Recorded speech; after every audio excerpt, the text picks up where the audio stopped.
Welcome. हम लोग इस एनालिसिस में देखेंगे गोल्ड में नेक्स्ट वीक में मार्केट किस तरह से परफॉर्म कर सकता है। हम लोग जो चार्ट यूज कर रहे हैं वो स्पॉट का चार्ट यूज कर रहे हैं। इसका ही इम्प्लीकेशन आपके एमसीएक्स पर होता है, उसे आप अकॉर्डिंगली देख सकते हैं। अब देखिए, पिछले वीक में हम लोगों ने डिस्कस किया था इस एरिया को लेके, ठीक है। और इस एरिया के पास क्लोजिंग थी और हम लोगों ने देखा था कि ठीक है, मार्केट अगर इस लेवल के नीचे आ जाता है, ये जो एरिया आपको दिख रहा है अगर इसके नीचे आ जाता है, होल्ड करता है, तब तो ये वाले लिक्विडिटी जोन जो है वो हिट हो जाएगी। और मार्केट ने इस अगर इसमें यहाँ पर कोई एक ब्रेकआउट आ जाता, ठीक है, तो फिर मार्केट इस तरह से परफॉर्म कर सकता था, लेकिन हुआ क्या, सेल ऑफ मिल गया। अब क्लोजिंग आप देखेंगे तो यहाँ पर हुई है। आगे की पॉसिबिलिटी पर बात करने से पहले हमें हायर टाइम फ्रेम पर देखना होगा कि हायर टाइम फ्रेम पर डेली चार्ट पर देखते हैं या इसे वीकली, दोनों पर देखते हैं कि गोल्ड में क्या पॉसिबिलिटीज है, ठीक है। अब जो जितने भी ये एनालिसिस आप देख रहे हैं ना, नेक्स्ट वीक से जितने भी जो मेंबर्स हैं उनको रेगुलरली मिलती है यूट्यूब चैनल पर। आप चाहें तो ज्वाइन हो सकते हैं। अब हम लोग देखें कि यहाँ पर आप देखें कि क्या गोल्ड ट्रेंड में है, तो बिल्कुल एक अप ट्रेंड में है। लेकिन आप देखिए कि हमेशा जो हाई था वो ब्रेक होता जा रहा था। ये हाई को देखें तो हमेशा ब्रेकआउट होता जा रहा था। आप यहाँ भी जो सेलर है वो भी चला गया। इस एरिया में देखें, यहाँ प्रॉब्लम। इसके बाद कोई फर्दर यहाँ कोशिश की मार्केट ने, लेकिन ब्रेकआउट नहीं हुआ।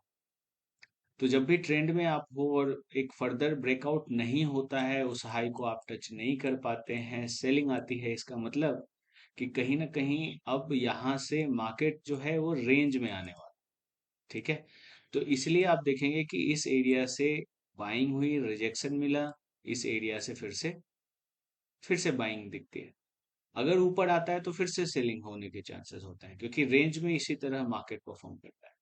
लेकिन अभी आप देखेंगे तो मार्केट किस लेवल पर है, कहीं ना कहीं एक रेंज के मिड पॉइंट पे है, ठीक है। ये इसका मिड पॉइंट है। तो यहाँ पर थोड़ा सा आपको कॉशियस रह के करना है। अगर इस लेवल पर आए, रिजेक्शन दिखाए तो काफी इजीली सेल कर सकते हैं। इस लेवल पर आए नीचे की तरफ और बाउंस बैक दिखाए तो अगर स्ट्रेंथ है बैड में, आप बाय कर सकते हैं, अच्छे खासे टारगेट्स आपको मिलेंगे। लेकिन जब मिड में होता है तो कहीं ना कहीं आपको थोड़ा सा इसमें कॉशियस रहने की जरूरत होती है, स्टॉप लॉसेस हिट होने के चांसेस होते हैं। तो आगे हम लोग अब इस एरिया में देखते हैं कि किस तरफ मार्केट जा सकता है। देखिए, अगर ऊपर जाना है तो रिट्रेस करके जाएगा, ठीक है। यहाँ से सेल ऑफ मिलेगा और लोअर लेवल से रिकवरी आएगी। और अगर किसी भी ओपनिंग ही अगर ब्रेकआउट के साथ हो तो मार्केट ऊपर ऊपर के लेवल तक जा सकता है। तो चलिए इस एरिया को समझते हैं कि यहाँ से क्या क्या चीज की पॉसिबिलिटीज है, ठीक है। अब यहाँ पर अगर हम लोग देखें तो कहीं ना कहीं स्ट्रेंथ गेन कर रहा है बायर, ठीक है। स्मॉलर टाइम फ्रेम पर आए तो आप देखेंगे कि यहाँ से मूवमेंट, ये मूवमेंट थी, उसके बाद यहाँ से मूवमेंट आई, फिर यहाँ से मूवमेंट आई। जो बायर है वो यहाँ पर, राइट। और अगर नीचे की तरफ आप देखें तो यहाँ तक हम लोगों ने देखा कि रेंज तो लोअर एंड तक है, नीचे तक आ सकता है। अब हमें देखना है कि यहाँ से किस तरफ मार्केट जाएगा। तो नेक्स्ट वीक में सिंपल है, हमें देखना है जो लेवल, वो है 3310 के लेवल को, ठीक है। ये लेवल इंपॉर्टेंट है, ठीक है। तो नेक्स्ट वीक में अगर मार्केट इस लेवल के ऊपर आता है, यहाँ से अगर आपको रिजेक्शन मिलता है, तो इस तरह से मार्केट लो, तो इस मूव को कैप्चर किया जा सकता है। This is the first scenario, right. अब अगर हम लोग देखें नेक्स्ट वीक में क्या इसे अगर ब्रीच करता है ऊपर की तरफ, तो देखिए ऊपर की तरफ के चांसेस काफी कम है, अनलेस कि कोई एक न्यूज ना आ जाए।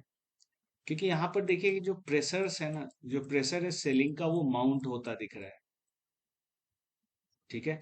सेलर्स को देखिए, तो अगर पुल बैक मिलता है, रिजेक्शन है, तो डेफिनेटली ये जो लिक्विडिटी जोन है ये टेस्ट हो जाएगा, फर्दर भी मूवमेंट हो सकती है, ठीक है।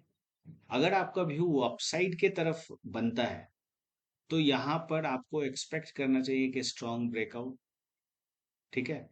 और उसके बाद अगर रिट्रेसमेंट में ये वीकनेस है, यहाँ स्ट्रेंथ आती है, तो फिर आप हाई तक पहुंच सकते हैं। ऐसा नहीं कि एक ही कैंडल में ब्रेकआउट आए वहीं पर आप बाय कर लें, ऐसा नहीं होना चाहिए। ऐसा करेंगे तो फिर से स्टॉप लॉसेस आपके जाने के चांसेस हैं, वाइड स्टॉप लॉसेस हो जाते हैं, ठीक है।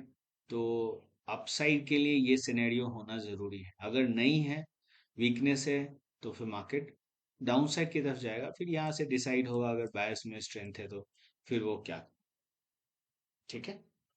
राइट।